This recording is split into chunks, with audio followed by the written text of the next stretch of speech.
સાહેબ, પીઆઈની આ સફળતા પાછળ કયા કારણો જવાબદાર છે? એક તો મેં ધકસું લાગી રહ્યો પીઆઈની પહેલી ભરતીમાં 2 માર્ક્સથી રહી ગયો ત્યારે મને બહુ દુઃખ થયેલું કેમ કે કિનારે આવીને મારી નાવ ડૂબી ગઈ. બરાબર. 2017 વાળી હા, 2017 પ્રથમ બેચમાં કિનારે આવીને મારી નાવ ડૂબી ગઈ. એટલે ત્યારથી તૈયારી ચાલુ કરી.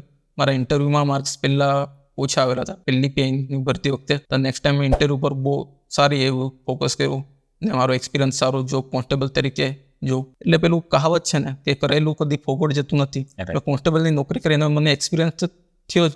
પ્લસ એ મને એક્સપિરિયન્સ ઇન્ટરવ્યુમાં ઘણો કામ આવ્યો. તો મારા ઇન્ટરવ્યુમાં લગભગ 62 જેટલા માર્ક આવ્યા દાસા સાહેબની પેનલમાં હતા.